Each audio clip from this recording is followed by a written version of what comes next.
Hi everybody, in this discussion board video, I'll be talking about the Yorktown Battlefield located here in Virginia. When you think about the Revolutionary War, you often think about the Battle of Saratoga being the turning point of the war. And that's because that's the battle that convinced the French to fight on the American side of the Revolution.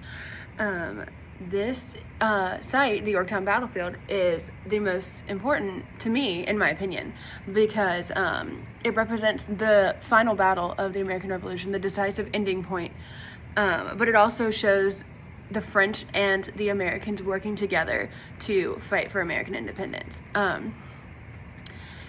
little bit soon here, we're going to be talking a little bit more about the role that Yorktown played in the Revolution, how it's been kept not only physically but also how the history still lives through that battlefield, and why it continues to be a hot point and a hot topic between historians and what they think the turning point of the war is. So in 1781, after fighting in pretty much every colony that existed, the American Revolution really reached its hot point towards the end at Yorktown. Cornwallis moved his army to Virginia because he felt that he would be a lot safer near the British Navy, where George Washington and Rochambeau saw this as their chance to have the French Navy block any British ships making it to Yorktown, and use it as their chance to cut them off from supplies, reinforcements, anything of that nature, to be able to defeat them.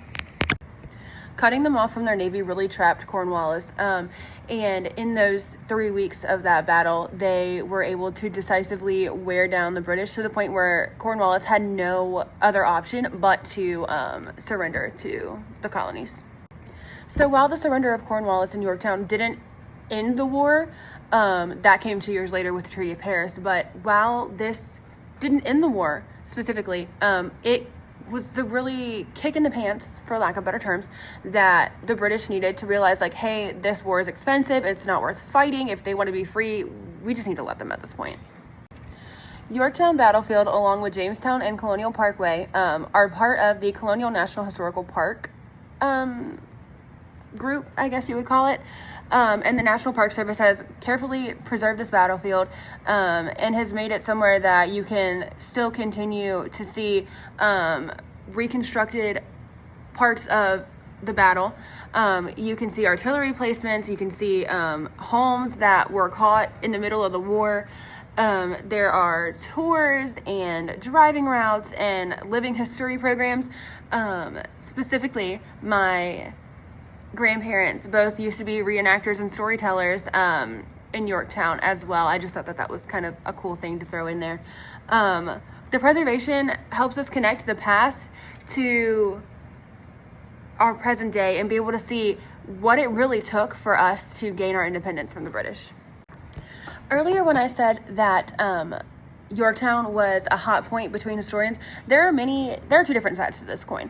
There are many historians that believe that this battle was fought and won by the Americans, that the colonies didn't need help, that this was a colonial victory.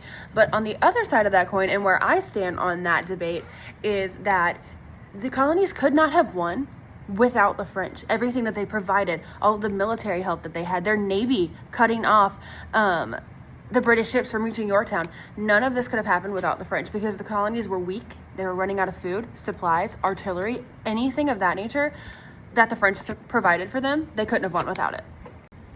I currently teach 6th grade history in a very rural town about an hour and a half from Yorktown itself, and I have considered taking my students out there on a field trip for the day, but with 90 students and 2 teachers, that is just a lot to handle, unfortunately.